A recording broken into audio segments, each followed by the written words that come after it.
What are you going to do with your stuff when you go? This is a huge thing. So I'm just going to walk around and show you some of the things in my house.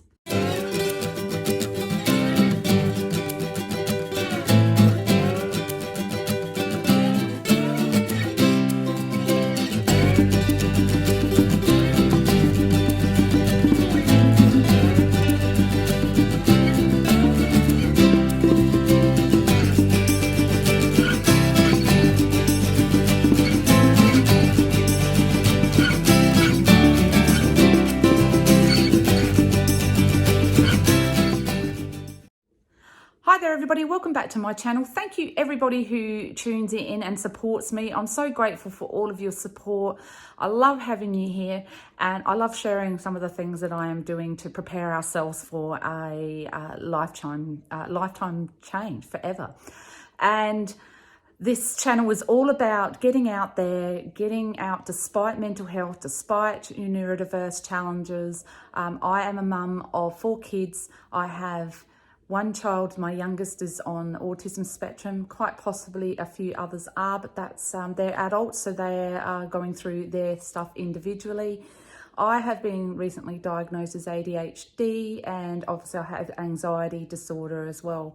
So I sure know a little bit personally about how it feels to be like anxious or having problems with focusing and that sort of stuff. So if that's you, or even if it isn't you, but you have a few little issues and worries and bothers, then you can join us as well. So if you haven't subscribed, love to have you on board. Please subscribe.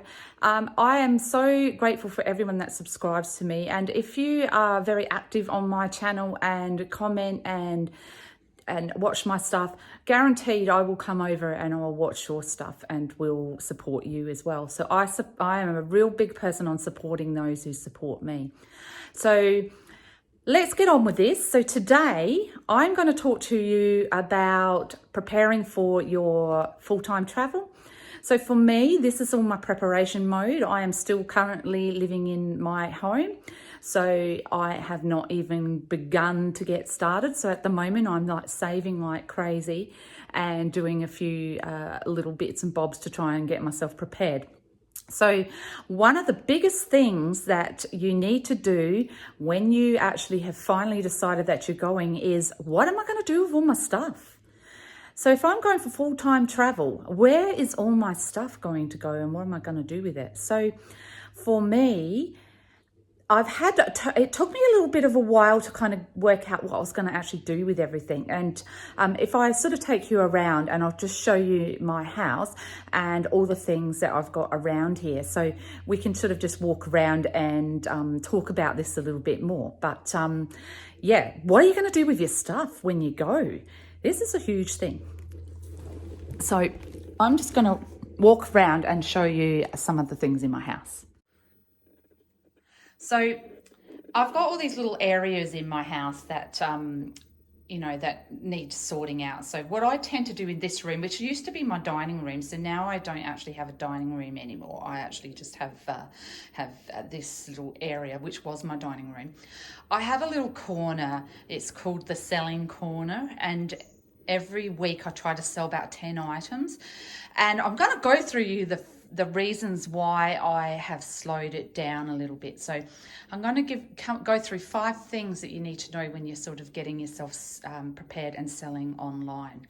So also, like everything that you need to sell in your kitchen, you've got to go through all your cupboards.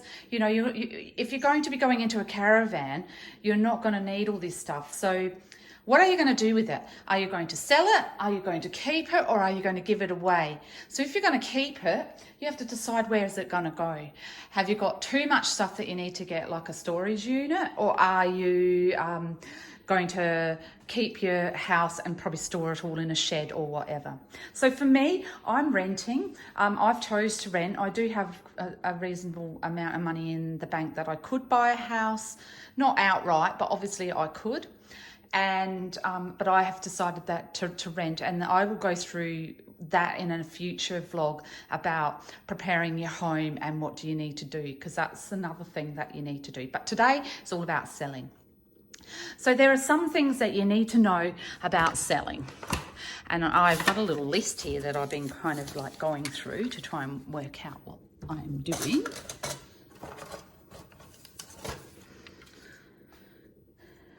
So I'm going to give you 5 tips. So 5 tips on selling your stuff and downsizing, or, you know, and I think that's the main thing. Are you downsizing or are you selling everything? For me, I'm selling everything. However, I did have a little bit of a thought on perhaps maybe what I might do is keep some of my furniture. So that's going to be another thing. I'm going to talk about storage units and stuff in a future vlog. So what is rubbish and what is good? So you go through all your cupboards and you go, what can I sell and what can't I sell? Look, at the end of the day, we all hoard a lot of stuff. And when you start going through your house, you will start to realize that you have cupboards and cupboards and cupboards full of things, because that's everybody. And, you know, look, I've got cupboards full of stuff. What can I take with me? What can I sell? And what's rubbish? What do I throw away? So that's the first step. The first step is what is rubbish and what is a keeper. So in here I've got, this is my spare room. So in my spare room I keep most of my camping gear and that kind of stuff. So a lot of my camping gear I'm going to keep, even my swags, because even though I've got a van, there might come times where we just need to swag it somewhere. So I'm keeping all of that, but most of that stuff there is keeper. But I've got this whole section here that's just full of household stuff and bits and bobs and just stuff I'm not going to use anymore. And, you know, like you've got kids as well. So there's kids' toys, you know, their scooters, their bikes, everything that you could think of. You need to start thinking about, where is it going to go? Do I need it, or should I sell it? So this room is something that I'm tackling today. I'm going to get into this and start putting everything into that other little area that I showed you just before. And I'm going to start sort of putting it up on buy and sell groups. And I think the real main thing to actually keep focused about is that the buy and sell groups, sometimes some things will take a while to sell, and you might price it a little high. You're testing the market as well. You've got to test the market and see what you actually are going to get for things. So work out what you want to keep and what you want to throw away and what's good. So even this stuff that I've got here, even though it looks a little bit dingy, it's not. It's really clean stuff. I'm going to send this to the salvos because I'm not going to sell that kind of stuff. But they can sell that for a little bit of money as well. And then obviously, you know, I've got old DVDs and stuff, but they don't really sell that well, sadly, because now we've got all streaming services. Nobody really wants to buy them. But can I just give you a little bit of a hint? Like, my collection was about 5 times as big as this. But what I've actually done is I've taken everything out of the cases and I've put all the discs in those little CD boxes. Because there's going to come a time where I'm not going to be able to get streaming. So if we've got power and we've got a DVD player, we can still watch movies. And I think, you know, keep that in mind, people. You're not always going to be able to get access to streaming. So if you find videos or DVDs that you like, pick them up, because you can pick them up really cheap for $2 or $1, depending on what people sell them for. So that's like your first thing. Figure it out. What do you need? What do you want to keep? The second tip I have for you is you need a heck of a lot of stamina. And the reason for that is that when you start going through all of your stuff and you start realizing, what do I need to sell and what do I want to keep? You need to start thinking about cleaning it. So if you just look at this has just been sitting in a cupboard. Now, this wasn't originally dirty, but it just, all the moisture in that has actually caused this sort of staining. So I'm going to clean this up and get it ready. So cleaning stuff up, photographing everything, staging everything and making sure everything is perfect isn't actually the most easiest thing to do, and it takes time and you need time to do it. And when you're working full-time and got kids and running around and doing all sorts of things, you might not have time for this. So you need to work out, how much stamina do I have to sell, or am I better off just giving most of the stuff away? So that's another thing that you really just have to keep in mind. And tip number 3 is understand the magnitude of your task. Because although, like, I've actually culled by half in this house. If you saw this house before, I'll see if I can pop some pictures up of what my house actually looked like prior, you can see that I've actually substantially culled a lot of stuff. My whole lounge area out there is completely different. I had cupboards and wardrobes and, you know, entertainment unit and all sorts of stuff, fish tanks and whatnot out there, and I've pretty much cleaned that out. My bedroom, and my bedroom's a bit of a mess because I'm actually, you know, when you go and tidy stuff and then you get sidetracked and then you do something else. So that's what happens when you get sidetracked. You start and then you go, oh, this, and then, oh, that, when you get out there. So all of this bedding and stuff, I was actually going to sell all of this, but I'm actually thinking what I might do is get a smaller storage unit and keep some of this furniture, because if I do ever decide not to travel anymore, I've got enough to set up a small unit, and that's really what I would like after I finished in my travels, would be a little unit. But you know what, I might not. So I'm still thinking about this. I'm not sure. So this is what I mean. You know, you've got to understand that the gravity of what you're doing and the magnitude of what you're doing. It's a huge thing. You're selling a lot of your personal items, and a lot of those personal items you're selling for very small amounts of money. But to you, those items are worth so much more. So you've just got to understand that you may get a little burnt out with it. You may get tired. You might get sad, and you might have to just take stock and stop and look again. So same within here, I actually have culled quite substantially. I've moved a lot of stuff out. This couch that I've got here was originally in the playroom. The couches that I had in here, I just had it, so I just ditched them out. Then I had a two-seater, which is out there, and that's like a great little lounge for like gamers and stuff. So I'm going to try and sell that one on Marketplace as well.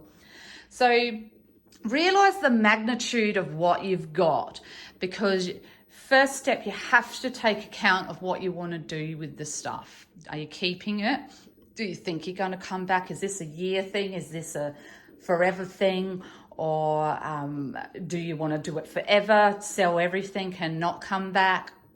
Those are the choices you have to make. So the magnitude of what you're doing is absolutely huge, and you have to consider how it's going to affect you mentally, because mentally it's actually really quite draining.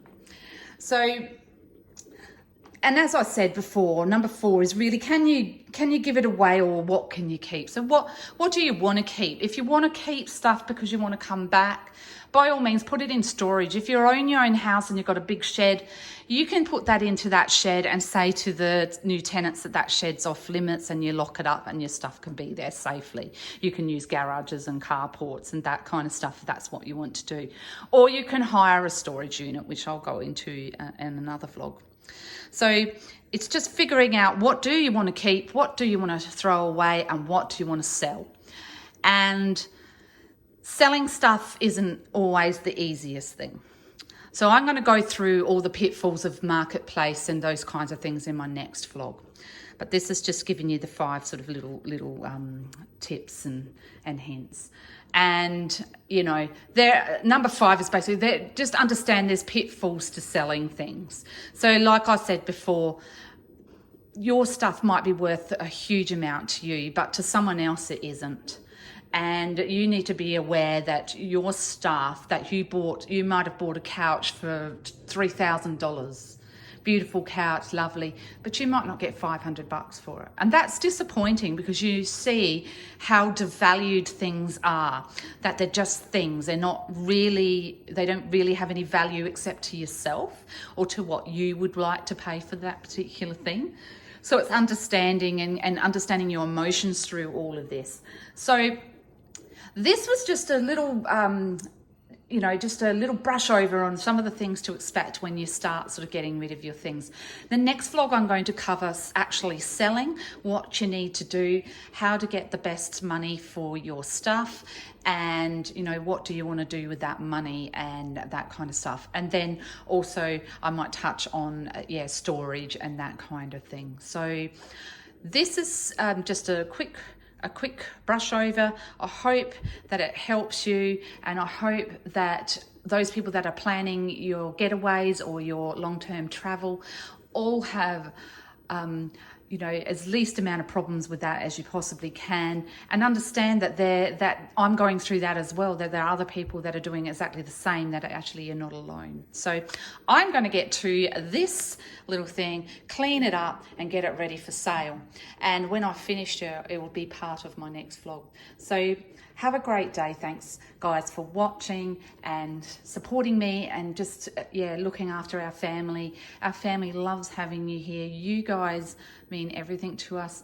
Please support each other, look after your families and look after yourselves, and I'll see you in the next vlog. Bye guys.